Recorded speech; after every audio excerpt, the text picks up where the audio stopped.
Grenade ব্যবহার করা হয়েছিল হামলায়, বাংলাদেশ সেনাবাহিনী সেই অস্ট্রিয়ান মেড আরজিস গ্রেনেড ব্যবহারও করে না, সুতরাং এগুলো বাইরে থেকে এসেছিল। সে মামলা তুলেছেন এত দেরিতে, এখনো অনেকের মামলা আছে, অনেকে জেলে আছে। মূল বিষয়টা হওয়া উচিত ছিল পলিসি সেন্ট্রিক, যে আসিফ নজরুলের এই পলিসিগুলো ভুল।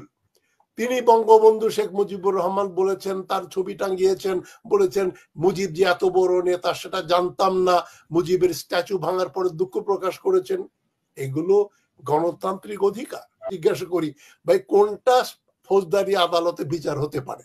মানুষ হত্যার আদেশ দেয়া, নাকি বসে গুলি করে মানুষ হত্যা করা, নাকি শেখ মুজিবের গুণ কীর্তন করা বা শেখ মুজিবের ছবি বাড়িতে রেখে দেয়া?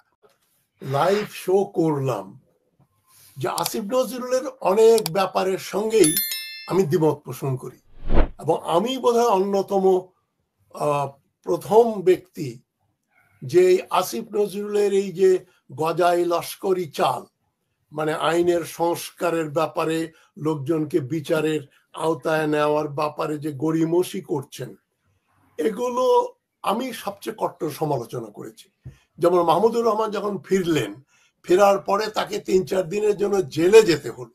এর বিরুদ্ধে আমি যে বিষোদ্গার করেছি, এটা আপনারা যারা দেখেছেন তারা জানেন যে আমি বলেছি যে, এবং আমি ডক্টর ইউনূস সম্পর্কেও বলেছি, উনি প্রধান উপদেষ্টা হবার আগেই উনার নামে যত মামলা ছিল তার বিরুদ্ধে সবগুলো তুলে ফেলা হলো, তারপর উনি প্রধান উপদেষ্টা হলেন। আমি তো এটাও বলেছি যে ডক্টর ইউনূসের তো গত 15 বছরে আমরা হাসিনা বিরোধী তেমন কোনো বক্তব্য আমরা দেখি নাই। আন্দোলন করা তো দূরে থাক, তা সত্ত্বেও তার বিরুদ্ধে মামলা ছিল, মিথ্যা মামলা, সেগুলো তুলে ফেলে উনি প্রধান উপদেষ্টা হলেন। তাহলে মাহমুদুর রহমান কি দোষ করলেন? বা আরো অনেকেরই, আমারও মামলা, আমার বিরুদ্ধে মামলা আছে, আমি নাকি সাইবার টেরোরিস্ট, আমি ভালো করে কম্পিউটারই চালাতে পারি না, আমি সাইবার টেরোরিস্ট হিসেবে মামলা আছে। এখন ঢাকা এয়ারপোর্টে নামলে আমাকে যদি কেউ গ্রেপ্তার করে তো আমার কিছু বলার থাকবে না, বলবে তোমার বিরুদ্ধে তো মামলা আছে। তা আমার প্রশ্ন আসিফ নজরুলের কাছে এটাই ছিল যে আপনি সবগুলো মামলা এই 15 বছরের যেগুলো রাজনৈতিক উদ্দেশ্য নিয়ে করা হয়েছে খারিজ করে দেন দেরিতে। যেমন গ্রেনেড হামলা মামলা, যে গ্রেনেড হামলা করেছিল উলফা, যে যে গ্রেনেড ব্যবহার করা হয়েছিল হামলায়, বাংলাদেশ সেনাবাহিনী সেই অস্ট্রিয়ান মেড আরজিস গ্রেনেড ব্যবহারও করে না, সুতরাং এগুলো বাইরে থেকে এসেছিল। সে মামলা তুলেছেন এত দেরিতে, এখনো অনেকের মামলা আছে, অনেকে জেলে আছেন। I am not a big fan of Asif Nazrul. তিনি জেনারেল ওয়াকারুজ্জামানের সঙ্গে কথাবার্তা বলেছেন, ক্যান্টনমেন্টে গেছেন, তিনি নাকি মিথ্যা কথাও বলেছেন যে এই যে 3 জন ছেলেকে দাঁড় করিয়ে বলেছেন এরা সমন্বয়ক। ঠিক আছে, এগুলো আপত্তিকর এবং তাকে অপসারণ করা উচিত, এ ব্যাপারে আমার কোনো দ্বিমত নাই। তবে উনি কার সঙ্গে টেলিফোনে কোন দিন কি কথা বলেছেন ওইগুলো শোনানোর ব্যাপারটা হচ্ছে এক ধরনের গ্রাম্যতা। গ্রামে আমি সালিশ নিয়ে কাজ করেছি, আমি বই লিখেছি, উইমেন ইন ইসলাম, এখানে এনজিও সালিশ, এগুলো নিয়ে আমি 5 বছর গবেষণা করে একটা বই লিখেছি।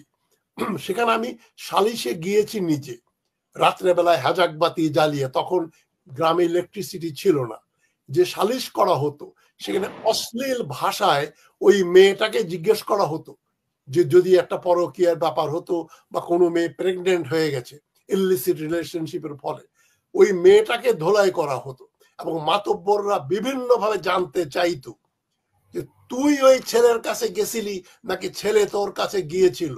এই লুরিড ডেসক্রিপশন গুলো গ্রামের লোকেরা শুনতে খুব মজা পায়।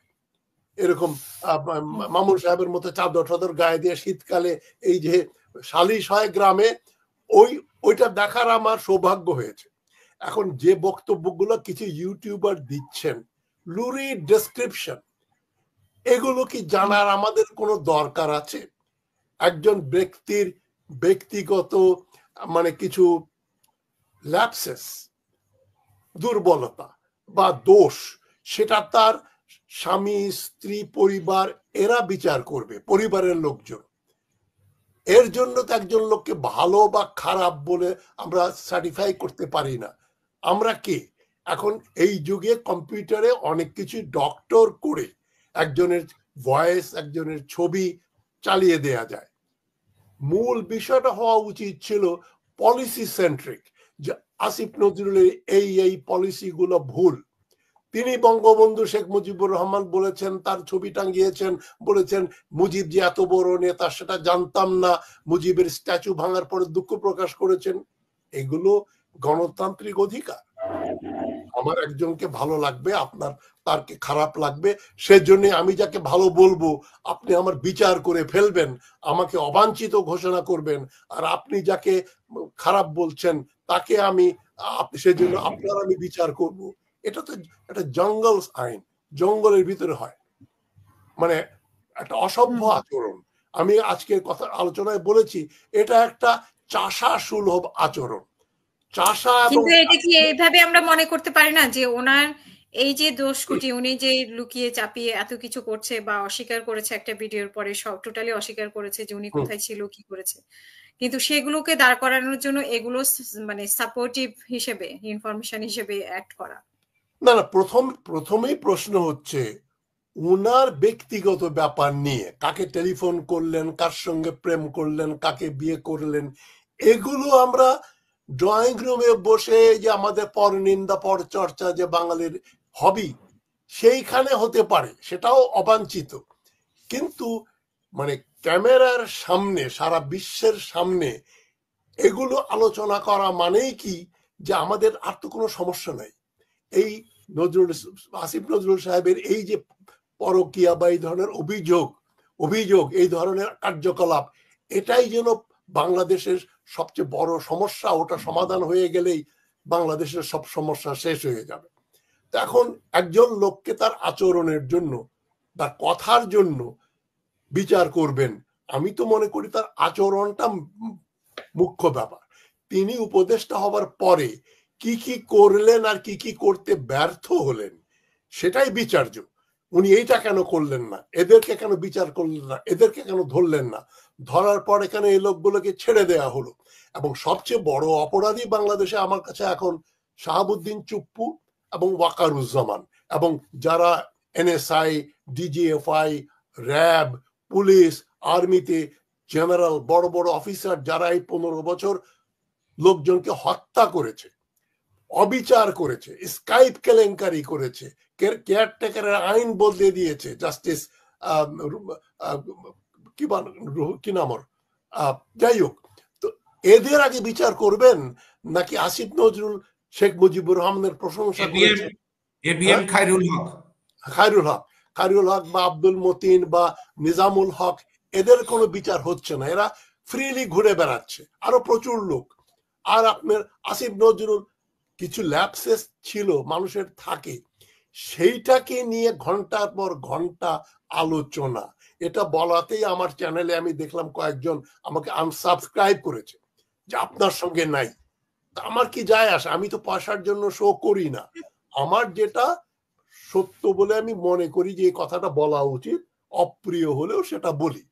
এবং আমি আসিফ নজরুলকে নিয়ে দালালি করেছি, তাকে ভালো মানুষ বলেছি, কোনোদিনও না। আমি এখনো বলছি তার যাওয়া উচিত, তবে তার আগে শাহাবুদ্দিন চুপ্পুর যাওয়া উচিত, ওয়াকারুজ্জামানের যাওয়া উচিত।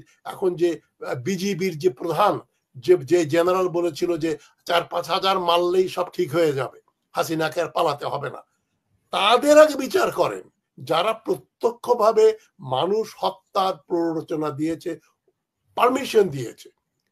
ওই যে লেফটেন্যান্ট কর্নেল কিনা আবেদিন না কি নাম, ওই যে নিজে AK-47 দিয়ে বসে গুলি করে মানুষ হত্যা করছে, যেগুলা নিয়ে ওয়াকারুজ্জামান মিথ্যাচার করেছেন যে আর্মির হাতে কোনো লোক মারা যায় না, মাত্র 5 জন আহত হয়েছে। এই ধরনের মিথ্যাচারটা বেশি ডেঞ্জারাস নাকি আসিফ নজরুল বলেছেন বঙ্গবন্ধু আমার নেতা? কোনটাকে আপনি বিচারে? আমাদের এখানে মহসিন রশিদ সাহেব আছেন, বিজ্ঞ আইনজীবী, আমি উনাকেও জিজ্ঞাসা করি, ভাই কোনটা ফৌজদারি আদালতে বিচার হতে পারে?